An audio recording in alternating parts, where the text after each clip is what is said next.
Hello everyone. चलिए जल्दी से अब हम स्टार्ट कर रहे हैं आज का lecture number 3। That's on Shivdas series, chapter number unit 2 basically of year capital budgeting unit, right. आज ये हमारा लेक्चर 3 है। जिस बच्चे ने भी अभी तक हमारे फर्स्ट एंड सेकेंड लेक्चर नहीं देखे हैं तो वो जाके हमारे यूट्यूब चैनल पे जाकर they can search for financial management BCom honours की एक प्लेलिस्ट, उस प्लेलिस्ट में जाकर आप ये सारे लेक्चर्स को एक्सेस कर सकते हो, राइट। यहाँ पर अब हम बेसिकली आपके साथ स्टार्ट कर रहे हैं with question number 5। Before we move on, please make sure that आप सब ने हमारे चैनल को सब्सक्राइब कर रखा है, हमारे वीडियोस को लाइक कर रखा है, और आपने डेफिनेटली हमारे ये सारे जो वीडियोस हैं ये सब कुछ आपने शेयर कर रखा है अपने फ्रेंड्स के साथ। चलिए, we'll move ahead to question number 5 without wasting any more time. Question number 5 हमें कहता है that X Limited has a machine of having an additional life of 5 years. मतलब मशीन है X Limited के पास में जिसकी लाइफ जो है उसमें 5 years ऐड हो जाएगा अगर, और उसकी कॉस्ट जो है वो 10 लाख है, बुक वैल्यू 4 लाख है।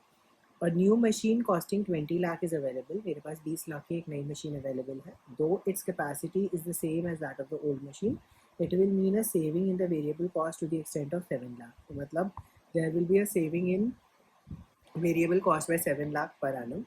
The life of the machine will be 5 years, at the end of which it will have a scrap value of 2 lakh.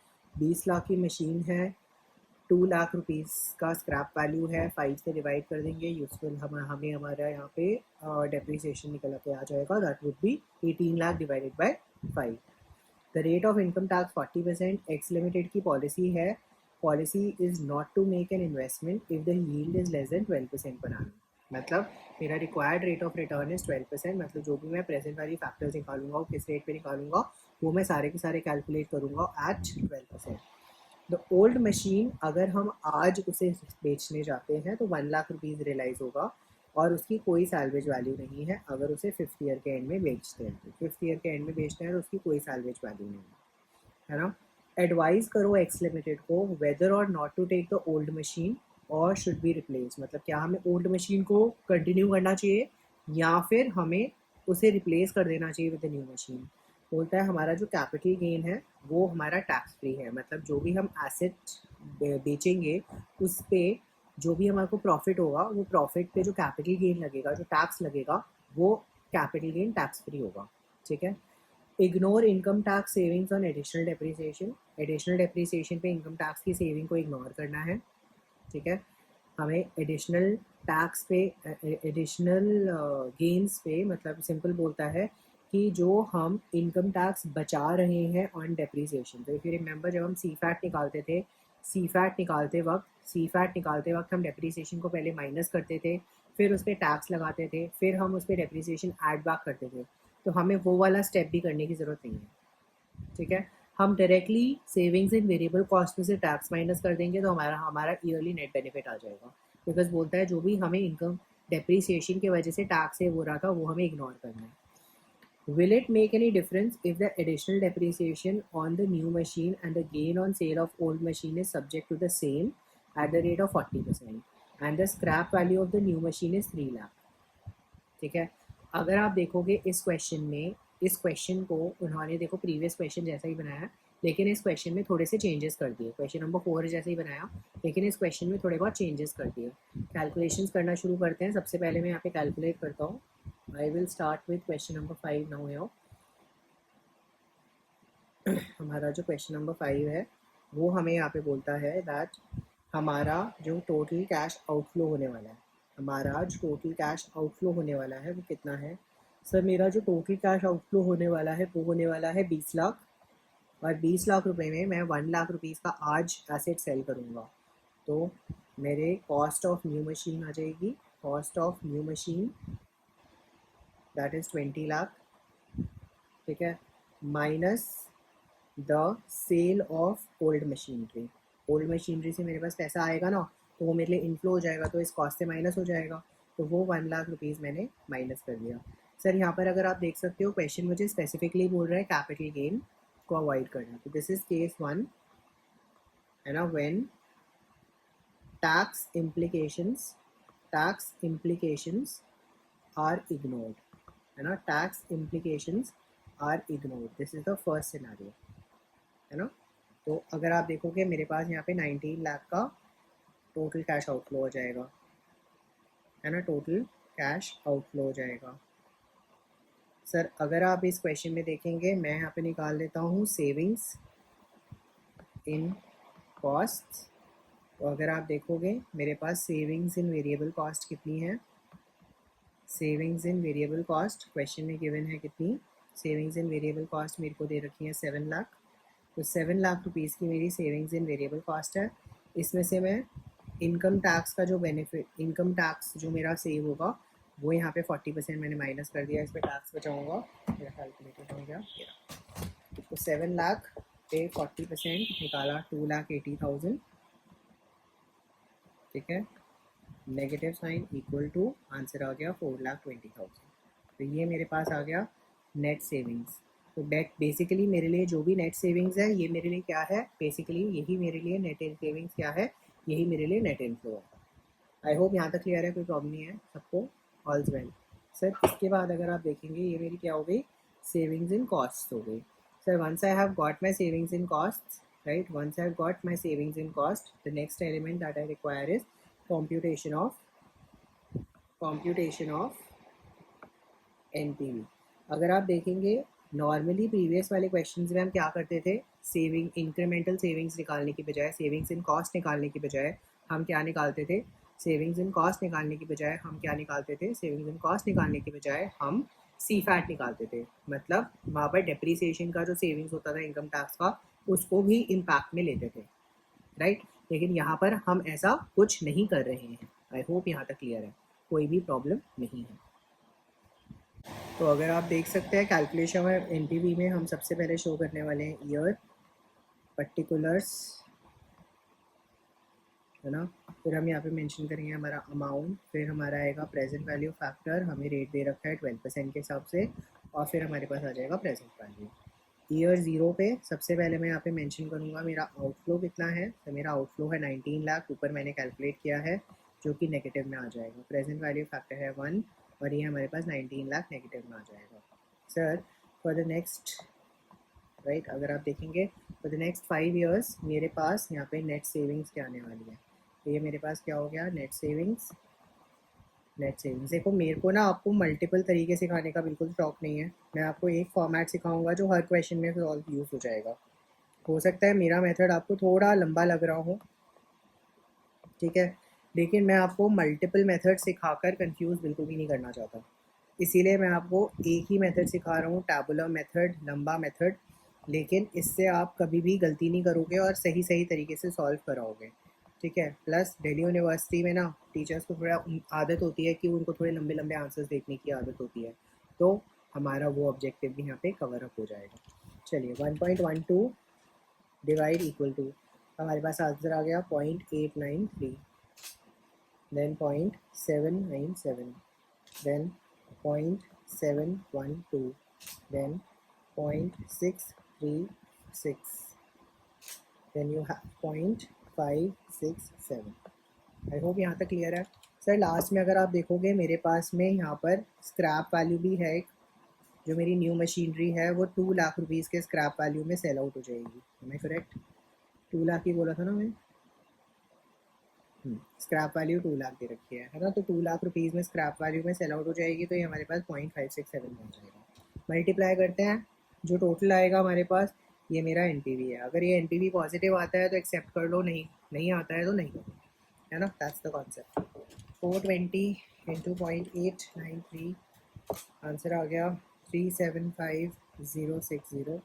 Then you have 420 into 0.797, then you get 334740, 4,20,000 into 0.712, that's 299,040, 420 into 0.636, 267,120, 420 into 0.567, that's 238,140, and lastly we have 2 lakh into 0.567, that's 113,400।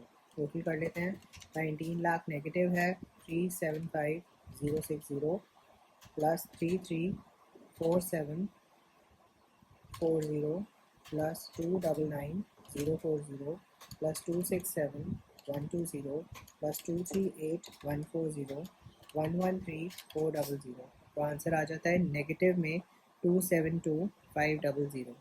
Since my answer is, since NPV is negative,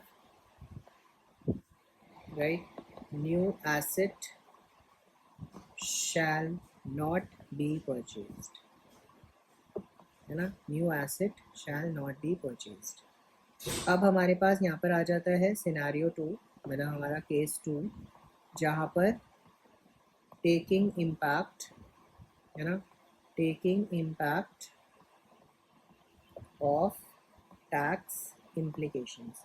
जब हम tax implications का impact लेते हैं तो हमारे questions में क्या फ़र्क आता है ना। हमारी स्क्रैप वैल्यू जो है वो हो जाएगी अब 3 लाख, है ना।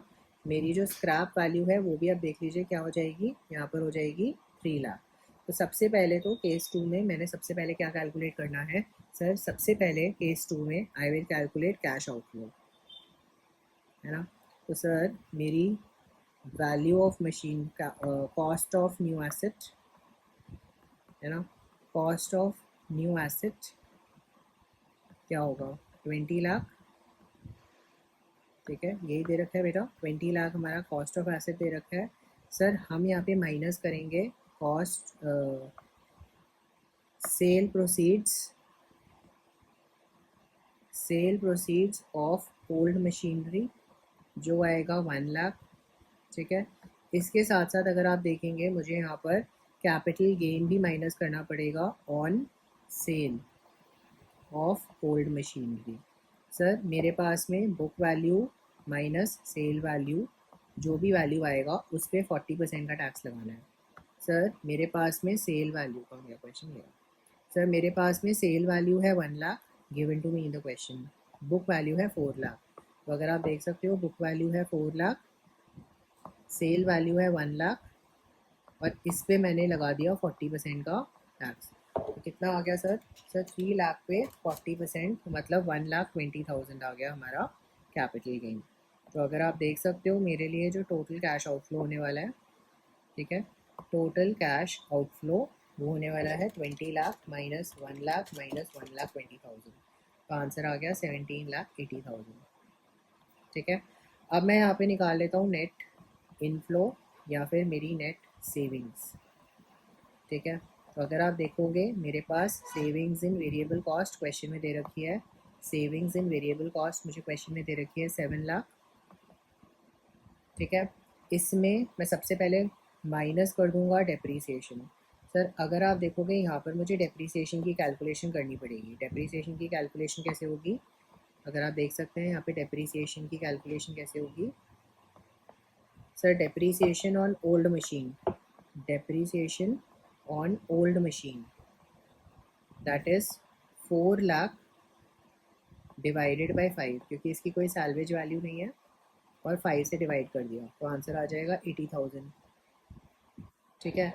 अब अगर आप देखोगे depreciation on new machine, sir 20 lakh रुपए की मशीन खरीदूंगा, है ना, और 3 लाख रुपए की सैल्वेज वैल्यू है, तो मेरे पास कितना आ जाएगा सर 17 लाख डिवाइडेड बाय 5, तो आंसर आ जाएगा 3,40,000, है ना। अगर आप देख रहे हो मेरे पास में एडिशनल डेप्रीसिएशन कितना है, सर एडिशनल डेप्रीसिएशन हो जाएगा 3,40,000 minus 80,000, 3,40,000 minus 80,000, so that comes out to be 2,60,000। तो अगर आप देखोगे बेटा यहाँ पर मैं 2,60,000 पहले माइनस करूँगा, है ना, तो 7 lakh minus 260 that comes out to be 4,40,000, है ना। ये मेरा हो जाएगा अर्निंग्स बिफोर टैक्स, इसमें से मैं माइनस कर दूंगा टैक्स विच इज़ एट 40%, है ना। 4,40,000 का 40% जो आ जाएगा 1,76,000।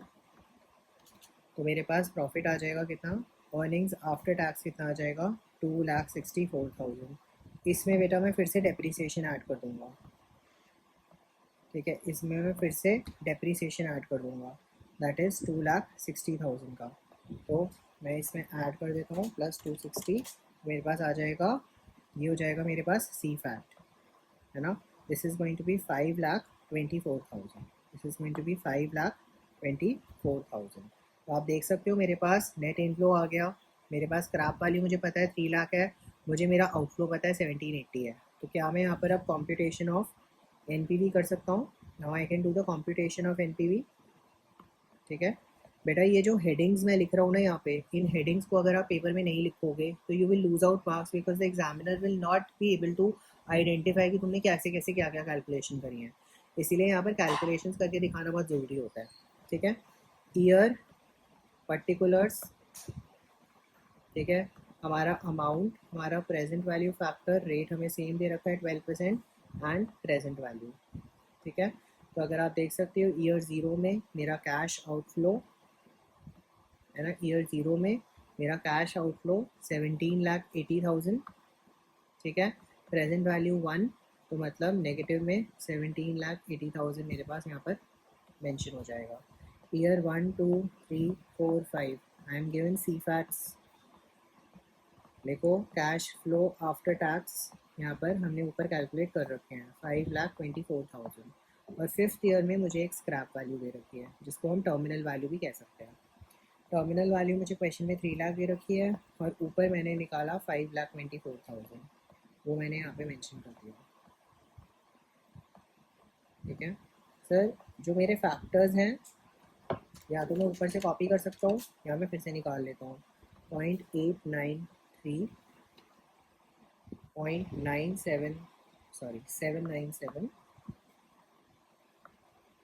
797 0.712 0.636 0.567 0.567। आई होप सबको क्लियर है यहाँ तक। मल्टीप्लाई करके बस आंसर निकालना है।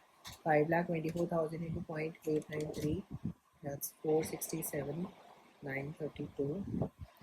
524 into 0.797 417,628.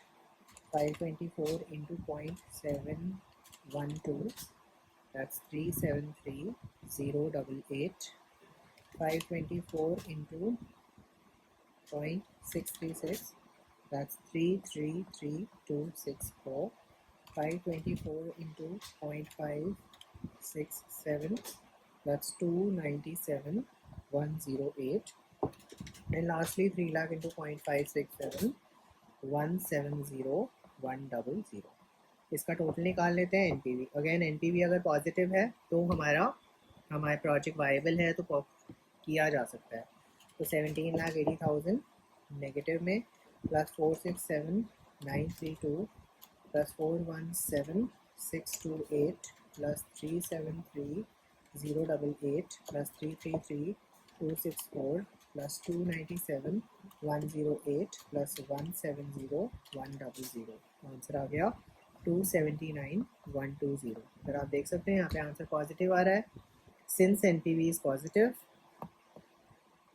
है ना, सिंस एनपीवी इज पॉजिटिव, है ना, therefore x limited may opt to replace the old machine, ठीक है, with tax implications। Without tax implications तो बिल्कुल भी फ़ायदा नहीं है, बट विद टैक्स implications फ़ायदा है। ठीक है, विद टैक्स implications फ़ायदा है। आई होप यहाँ तक क्वेश्चन नंबर 5 आप सबको बहुत क्लियर होगा। यहाँ पर हमारा क्वेश्चन नंबर 5 का डिस्कशन कंप्लीट होता है। देख लीजिए यहाँ पर नेगेटिव आंसर आ रहा है, सेकंड वाले में देख लीजिए यहाँ पर पॉजिटिव आंसर आ रहा है। I hope clear. तो यहाँ पर हम देख लीजिए NPV new machine is positive for may word पे बहुत फोकस कर रहा हूँ मैं। क्यों फोकस करता हूँ मे वर्ड पे? बिकॉज हम ऐसे डिस्क्रीट डिसीजंस नहीं देते हैं कंपनी को, हम कंपनी को रिकमेंड करते हैं कि आप कर सकते हो, करना ना करना कंपनी के ऊपर है। बेटा हमने रिकमेंड कर दिया और कंपनी के साथ कुछ बुरा हो गया तो सारा का सारा ब्लेम तो हम फाइनेंशियल मैनेजर पे आ जाएगा ना। तो इसीलिए हम हमेशा उन्हें रिकमेंड करते हैं अपना दिमाग लगाओ, अपने दिमाग से करो। हमारे इकोनॉमिक एस्पेक्ट से क्वेश्चन इसको रिप्लेस करना वायबल है। That's why we use the word knee है, राइट। आई होप यहाँ तक आप सबको बिल्कुल पॉइंट क्लियर होना चाहिए। चलिए जी, जल्दी से मूव ऑन करते हैं to the next question, and the next question is question number 6, that is another easy question. अगर ये क्वेश्चन आपके पेपर में आता है तो मैं तो कंसिडर करता हूँ तुम्हारे लिए बोनस नंबर भेजे हैं यूनिवर्सिटी वालों ने, है ना। बहुत ही ईजी क्वेश्चन है, आसान क्वेश्चन है। इस क्वेश्चन में कंपनी को बोला है कि कंपनी को ना एक नई मशीन खरीदनी है और उनके पास में दो ऑल्टरनेटिव्स हैं, ठीक है। या तो वो मशीन ए खरीद सकते हैं या तो वो मशीन बी खरीद सकते हैं, है ना। और बोला है कि हमारे पास में दोनों की दोनों मशीनों का जो इनिशियल कॉस्ट है वो है 10 लाख रुपए, है ना। एंड 50,000 का हमें वर्किंग कैपिटल ज़रूरत है at the end of year 1, मतलब ईयर 0 पे तो हम 10 लाख रुपए लगाने वाले हैं, लेकिन फर्स्ट ईयर के एंड पे हमें 50,000 रुपये की और ज़रूरत पड़ने वाली है। तो याद रखना, इस टाइप के कॉन्सेप्ट में यहाँ पर केवल एक लाइन ऐड होने से at the end of first year हमारे लिए कैलकुलेशन में एक छोटा सा चेंज आ जाता है, ठीक है। क्योंकि ये जो वर्किंग कैपिटल की रिक्वायरमेंट है ये फर्स्ट ईयर की प्रेजेंट वैल्यू पे वैल्यू किया जाएगा, ना कि 0th ईयर पे। तो प्रेजेंट वैल्यू फैक्टर से मल्टीप्लाई होगा, यहाँ पर ध्यान रखना। सर हमें क्वेश्चन में बता दिया कि जो हमारे नेट इनफ्लोज हैं, है ना, वो आने वाले 5 सालों में एक्सपेक्टेड हैं ये। तो मशीन ए के आपको दे रखे हैं, मशीन बी के आपको दे रखे हैं। बोलता है कंपनी का जो टारगेट रिटर्न है वो 10% है। इसका मतलब ये मेरा रिक्वायर्ड रेट ऑफ रिटर्न है ना। ये मेरा रिक्वायर्ड रेट ऑफ रिटर्न है, मतलब मुझे जो भी प्रेजेंट वैल्यू फैक्टर्स बनाने हैं वो किस पे बनाने हैं, 10% पे बनाने हैं। एंड बोलता है on this basis you are required to compare the profitability of the machines and state which machine you consider financially viable. तो अगर आप देख सकते हो इस क्वेश्चन में हमें बहुत ही सिंपली एक चीज़ करने को बोली है, हमें प्रॉफिटेबिलिटी निकालनी है। प्रॉफिटेबिलिटी निकालने के बाद हमारी रिक्वायरमेंट क्या है, एनपीवी। एनपीवी के बेसिस पे आप बेसिकली यहाँ पर बताने वाले हो whether the machine is feasible और नॉट। चलिए सॉल्व करना शुरू करते हैं। हमारे लिए क्वेश्चन बहुत ही आसान क्वेश्चन है, nothing very tough in it, ठीक है। इस टाइप के क्वेश्चन में हमारे पास दो टाइप की प्रेजेंटेशंस होती हैं, या तो मैं सिंगल टेबल में दोनों मशीन दिखाऊँ, बट मेरा रिकमेंडेशन होता है मशीन ए मशीन बी दोनों को अलग अलग टेबल में कैलकुलेट करो, क्योंकि अगर कुछ गड़बड़ कर भी दी, अगर एक मशीन सही करी है तो उसके नंबर मिल जाते हैं, लेकिन अगर एक ही टेबल पे करा और कुछ गड़बड़ हो गई तो दोनों ही गलत होने के चांसेस होते हैं, ठीक है। तो सबसे पहले तो मैं यहाँ पे this is question number 6, this is question number 6 we are starting with. सबसे पहले तो मैं करने वाला हूँ कॉम्प्यूटेशन ऑफ कैश आउटफ्लो। तो सबसे पहले मेरा रिक्वायरमेंट होगा कॉम्प्यूटेशन ऑफ कैश आउटफ्लो, ठीक है। सर अगर आप देखोगे मैं यहाँ पे कैश आउटफ्लो ना अलग से कंप्यूट नहीं करूँगा, मैं यहाँ पे कॉम्प्यूटेशन ऑफ कैश आउटफ्लो नहीं करूँगा, मैं directly computation of NPV start कर दूँगा दोनों मशीन्स की, है ना, दोनों मशीन्स की, है ना, ठीक है। पहले मैं मशीन ए की कैलकुलेट कर रहा हूँ, फिर मैं मशीन बी की कैलकुलेट करूँगा। सर यहाँ पे मेरे को दे दिया ईयर, यहाँ पे दे दिया पर्टिकुलर्स, ठीक है। यहाँ पर मेरे पास हो गया अमाउंट, यहाँ पर हो गया मेरे पास प्रेजेंट वैल्यू फैक्टर जो कि मुझे बता रखा है 10% के रेट पे, और यहाँ पर हो गया मेरे पास प्रेजेंट वैल्यू। ईयर 0 पे मेरा आउटफ्लो होने वाला है 10 लाख रुपीज़ का, मैंने यहाँ पे नेगेटिव में दिखा दिया, है ना, 1 एंड नेगेटिव 10 लाख। सर अगर आप देखेंगे ईयर 1 पे मेरे पास में पहले तो है आउटफ्लो वर्किंग कैपिटल, है ना, वर्किंग कैपिटल। सर कितना, sir I need 50,000 working capital. Sir इसका प्रेजेंट वैल्यू फैक्टर हमें पता है यहाँ पर 5 साल तक आने वाला है ना, 5 साल तक आने वाला है और 10% पे, तो 1.1 डिवाइड इक्वल टू 0.909, फिर 0.826, ठीक है। फिर हमारे पास आ जाता है 0.751, 0.683 और लास्ट वाले में आ जाता है हमारे पास 0.621, ठीक है जी। फिर हमारे पास आ जाता है इनफ्लो, है ना, inflow inflow inflow inflow for all the 5 years। Now in the question I have not given a scrap value, मुझे स्क्रैप वैल्यू नहीं दे रखी है तो मैं स्क्रैप वैल्यू नहीं लूँगा। तो 1 लाख, 3 लाख, 4 लाख, 6 लाख, 4 लाख, 1 लाख, 3 लाख, 4 लाख, 6 लाख, 4 लाख। बस एक बार वेरीफाई कर लेता हूँ क्योंकि अमाउंट अगर मैंने गलत कर लिया तो क्वेश्चन गलत हो जाएगा। 134 ठीक है, क्वेश्चन ही गलत हो जाएगा, तो इसलिए हमारे साथ कांड हो सकता है। सर ये 50,000 आउटफ्लो में है, ठीक है। याद रखेंगे जब हम एंडिंग करेंगे तो यहाँ पर याद रखेंगे कि जब हम यहाँ पे अमाउंट रिटर्न लेंगे तो हमारे पास यहाँ पे सारा कार्यक्रम होता जाएगा। अगर आप देखेंगे मेरे पास आ जाएगा 50,000 इंटू 0.909, दैट मीन्स 45,450, ये भी नेगेटिव है। फिर 1 lakh into 0.909, that's 90,900।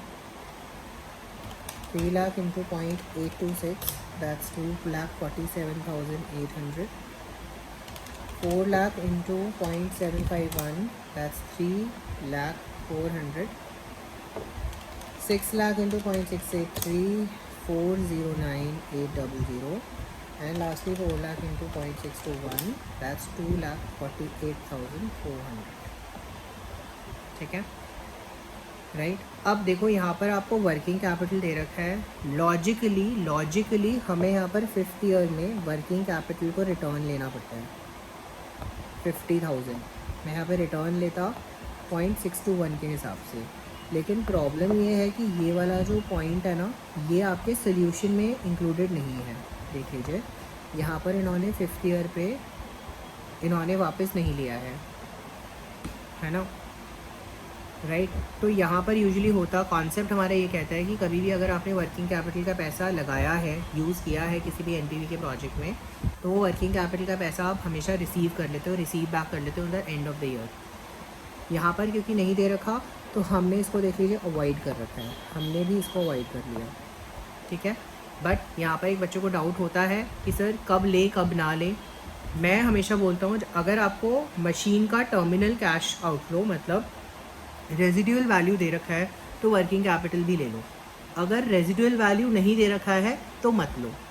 That's the basic concept I assume, ठीक है। इसीलिए मैंने भी यहाँ पे नहीं लिया है इसको, ठीक है।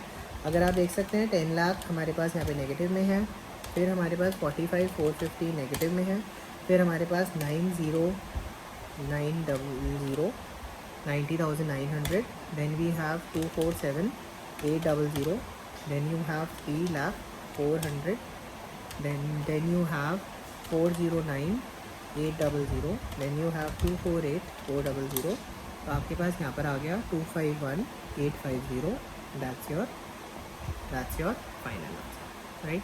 तो ये हमारा क्या आ गया बेटा एनपीवी। जिस भी मशीन का एनपीवी हायर होगा that will be the machinery will be operating for दिन। नेक्स्ट अब आप क्या निकालने वाले हो, computation of NPV, computation of NPV of machine 2 machine B। वही हमारा टेबल बनेगा, year, particulars, rupee, present value factor and present value. Sir जो हमारा 0th एंड फर्स्ट ईयर का जो आउटफ्लो है और जो मेरा वर्किंग कैपिटल है वो बिल्कुल सेम आने वाला है, उसमें कोई भी चेंज नहीं होने वाला। 1 विल बी द फैक्टर, यहाँ पर आ जाएगा नेगेटिव 10 लाख, ये हो जाएगा 50,000 नेगेटिव, ये आ जाएगा 0.909 और ये आ जाएगा 45,450, है ना। ये था अमाउंट 45,450 और ये बिल्कुल सेम रहने वाला है। 1 2 3 4 5 ये हमें इनफ्लोज दे रखे हैं यहाँ पे, है ना। हमें यहाँ पे 5 साल के इनफ्लो दे रखे हैं, ठीक है। लेट्स सी कितने इनफ्लो दे रखे हैं। अगेन इनफ्लो के बेसिस पे क्वेश्चन में डिफरेंस आ गया। देख लीजिए इनफ्लो कितना दे रखा है, 34532, 3 लाख, 4 लाख, 5 लाख, 3 लाख 2, 3 लाख 2, राइट।